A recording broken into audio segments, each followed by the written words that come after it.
आता है का नेक्स्ट एपिसोड लेके। आज की स्टोरी जो है वो बहुत ही इंटरेस्टिंग होने वाली है, तो प्लीज़ आप वीडियो को पूरा ही देखें।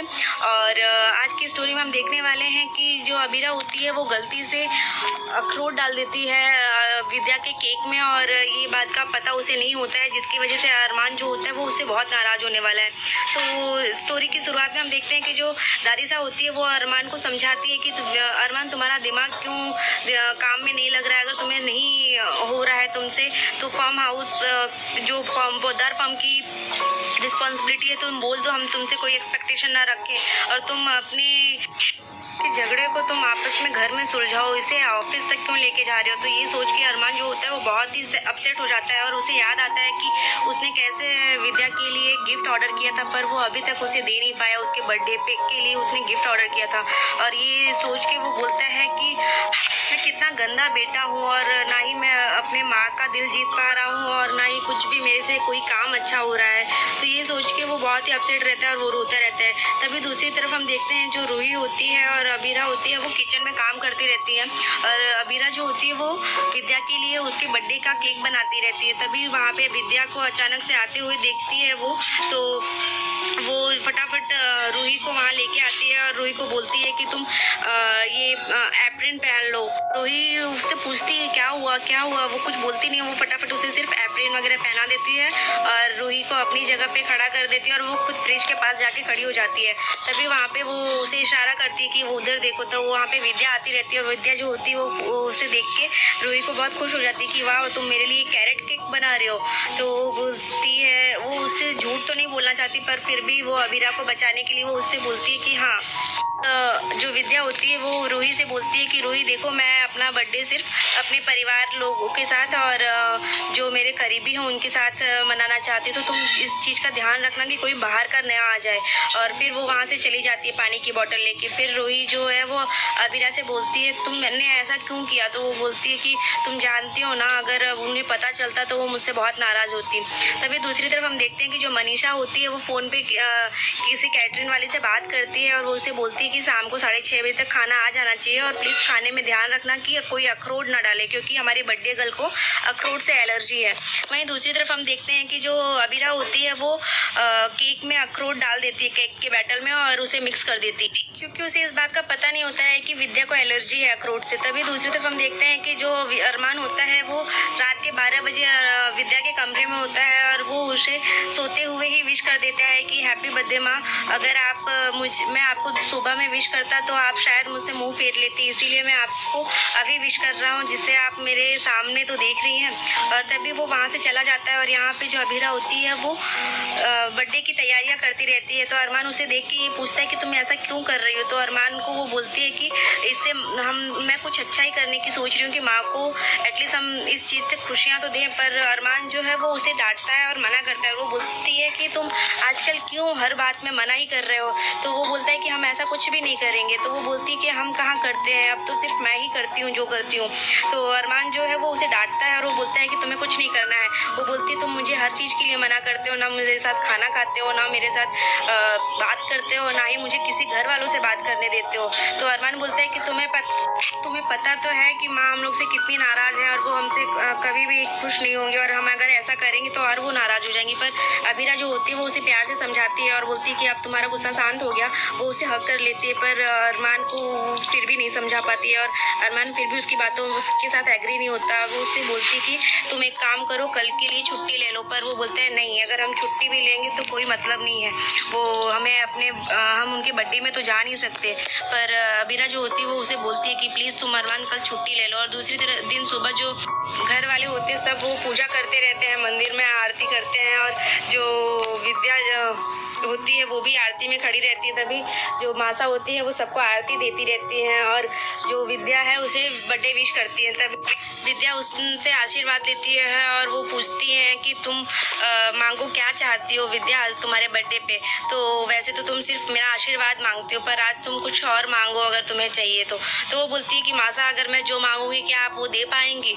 तो वो बोलती है कि हाँ मांगो जो तुम्हें चाहिए। तो वो बोलती है कि आप मुझे थोड़ा सा अपना प्यार दे दीजिए। तो वो बोलती है मैंने तुम्हें सिर्फ हमेशा अपनी बेटी माना है और वो प्यार तो हमेशा तुम्हारे साथ है। पर वो बोलती है कि नहीं मासा, अब वो प्यार कम हो चुका है। और फिर वो वहाँ से चली गई और बोलती है कि आप नहीं दे सकती वो चीज़ें। तभी जो मासा होती है वो माधव जी से कहती हैं कि माधव प्लीज़ विद्या को तुम समझाओ। तो वो बोलता है कि मैं थक चुका हूँ मासा विद्या को और अरमान को संभालते हुए, पर मैं दोनों को नहीं समझा पा रहा हूँ और मैं खुद परेशान हो चुका हूँ इस बात से। तब मासा जो होती है वो थोड़ी टेंशन में आ जाती है ये सुन के। तभी दूसरी तरफ हम देखते हैं कि सब बर्थडे के लिए तैयारियां करने स्टार्ट कर देते हैं और बर्थडे की पार्टी स्टार्ट हो जाती है और सब विद्या को बहुत ही स्पेशल ट्रीट करते हैं। और ये सब चीज़ें जो होती हैं वो अबीरा देखती रहती है ऊपर से और उसे बहुत खुशी मिलती है ये सब देख के। और कहीं ना कहीं वो खुद को और अरमान को उनके साथ इमेजिन करती है कि वो भी उन दोनों के साथ बर्थडे सेलिब्रेट कर रहे हैं और उन जो विद्या है उनके साथ डांस कर रहे हैं। और ये देख के उसे बहुत ही अच्छा फील होता है। पर कहीं ना कहीं ये सारा चीज़ें सिर्फ उसका भ्रम होता है और वो With my Dyson Airwrap Multi-Style अच्छा फील होता है। पर कहीं ना कहीं ये सारा चीज़ें सिर्फ उसका भ्रम होता है और वो बहुत ही अपसेट हो जाती है ये सोच के फिर, क्योंकि कहीं ना कहीं उसे बर्थडे सेलिब्रेट करना होता है माँ के और अरमान के साथ ये सारा। पर वो बहुत ही उदास हो जाती है और फिर वो दौड़ के अरमान के पास जाती है। तभी वहाँ पे हम देखते हैं कि प्रीनानू जो होते हैं वो आते हैं वहाँ पे और वो विद्या जी को गिफ्ट देते हैं। और तो अभी स्वर्णा और सुरेखा भी वहाँ आती है और वो लोग भी उन्हें गिफ्ट देती हैं और सब लोग उन्हें बर्थडे विश करते हैं। तभी जो प्रीनानू होते हैं वो रोहित से पूछते हैं कि बेटा अबीरा कहीं दिख नहीं रही है। और फिर उस पर रूही कुछ बोलती नहीं है और तभी जो विद्या होती है वो बोलती है कि जिन को आना था वो सब आ चुके हैं। और ये सुन के जो मनीष जी होते हैं वो बहुत ही अपसेट हो जाते हैं और शॉक्ड रह जाते हैं कि ये क्या हो रहा है। और वहाँ पे तभी हम देखते हैं कि जो अबीरा होती है वो अरमान से बोलती है कि अरमान प्लीज़ एटलीस्ट तुम 2 मिनट चल के केक कटिंग तो करवा लो माँ के साथ और एटलीस्ट तुम उन्हें विश तो कर दो, दूर से ही देख लो। तो वो बोलती है कि नहीं अबीरा, अगर हम चले जाएंगे तो वो माँ का बर्थडे और ही ख़राब हो जाएगा। वो हम लोग का फेस देख के उनका मूड ख़राब हो जाएगा, तो हम क्यों जाए वहाँ पे। तो अबीरा बहुत ही अपसेट हो जाती है। वो उसे मनाने की कोशिश करती है कि कैसे भी करके अरमान एटलीस्ट 2 मिनट के लिए तो चल दे वहाँ पे। पर अरमान जो है वो बोलता है कि मैंने तुम्हारे कहने पे मैं रुक गया, पर अब मैं नहीं जा सकता वहाँ तक। तभी अरमान के पास वो अबीरा जो गिफ्ट लेके आती है जो अरमान ने 3 महीने पहले से बुक करके रखा था, तो वो बोलती है एटलीस्ट इसे तो भिजवा दो तुम उनके पास। पर अरमान बोलता है नहीं, मैं ये भी नहीं कर सकता। तभी अरमान की ऐसी हरकतें देख के वो बहुत ही अपसेट हो जाती है। और दूसरी तरफ हम देखते हैं कि सारे लोग बोलते हैं, जो विद्या होती है वो बोलती है चलो चलो अब केक कटिंग करवा लेते हैं। तभी अरमान को अबीरा बोलती है कि मैंने रोहित से सुना है कि वो बिना तुम्हारे केक नहीं कट करेंगे। तभी वहाँ नीचे से सब लोग केक कटिंग करने के बाद बर्थडे विशेष की आवाज़ आती है। तो अरमान बोलता है लो देख लिया तुमने ये भी। तो वो भी शॉक्ड रह जाते हैं। और यहाँ पे जैसे ही वो केक कट करती है उसके बाद वो तुरंत ही अरमान का नाम लेती है कि अरमान, क्योंकि वो फर्स्ट बाइट हमेशा अरमान को ही खिलाते थे। तो ये देख के सब शॉक्ड रह जाते हैं। और कहीं ना कहीं रोहित बोलता है कि दादी साहब से कि मैं अरमान भैया को बुलाता हूँ, पर दादी साहब होती वो उसे मना कर देती है। तभी वो बोलती है कि नहीं नहीं अरमान ही, मैंने रोहित बोला और मेरा सिर्फ एक ही बेटा है रोहित, और मैं रोहित को एक केक खिलाऊंगी। और वो जैसे ही उसे बुलाती है केक खिलाने के लिए, यहाँ पे जो अबीरा होती है वो बोलती है कि एटलीस्ट तुम माँ को केक तो खिला दो। मैंने बहुत ही प्यार से उन्हें कैरेट वॉलनट का केक बनाया। तो ये सुन के जो अरमान होता है वो सोचता है कि मतलब उन्हें तो एलर्जी है और वो दौड़ के फिर माँ को बचाने के लिए, मतलब उन्हें एलर्जी है इस वजह से वो कहीं केक ना खा ले, और वो उससे अबीरा को बताता है और वो दौड़ के जाता है केक उन्हें केक खाने से रोकने के लिए। और वहाँ पे जो अरमान होता है उसके पीछे पीछे फिर अबीरा भी जाती है। और यहाँ पे हम देखते हैं कि जो विद्या होती है वो रोहित को केक खिलाने के लिए बोलती है, पर रोहित उसे केक खिलाने के लिए बोलता है। तभी अरमान आ जाता है और केक फेंक देता है। और फिर जो अबीरा होती है वो भी वहाँ पे पहुँच जाती है। और तभी वहाँ पे जो विद्या होती है वो बोलती है तुम्हारी हिम्मत कैसे हुई मेरे बेटे का हक छीनने के लिए। तो अरमान कुछ बोलता नहीं है और वो बोलती है रोहित से, देख रहा है रोहित बेटा ये तुम्हारा हक छीनने आया है मैं। तो अबीरा को इस बात से गुस्सा आता है और वो बोलती है कि माँ अरमान आपका कोई हक नहीं छीन रहा है किसी का, उसमें अखरोट डाल दिया है मैंने गलती से, इस वजह से सिर्फ वो उसे आप को एलर्जी है इस बात से आपको रोकने के लिए आया है। तभी विद्या जो होती है हर बात का उल्टा मतलब निकालती है, तो रोहित भी उसे समझाने की कोशिश करता है, प्लीज़ माँ।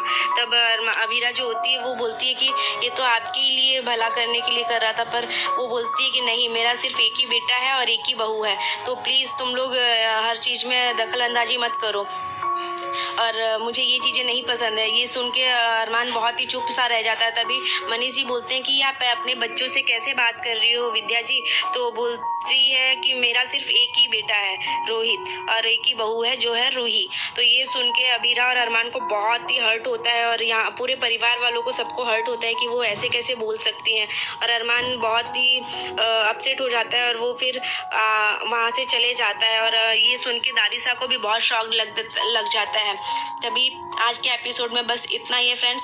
देखते हैं नेक्स्ट एपिसोड में क्या होने वाला है। क्या अरमान और अबीरा एक हो पाएंगे और विद्या उनको माफ कर पाएगी और उन्हें अपना बेटा बोल पाएगी? यहाँ पे ये चीज़ें सब लोग देख के बहुत शॉक्ड रहते हैं। तो आज के एपिसोड में बस इतना ही है फ्रेंड्स। देखते हैं नेक्स्ट एपिसोड में क्या होने वाला है, तो हमारे साथ बने रहिए। तो नेक्स्ट एपिसोड में हम देखने वाले हैं कि जो अरमान होता है वो अबीरा से बहुत ही नाराज़ होता है और फिर वो वहाँ से ऑफिस जाने के लिए निकलता है। अरमान को अबीरा बहुत समझाने की कोशिश करती है पर वो उसकी बात नहीं सुन के वो वहाँ से चला जाता है। तभी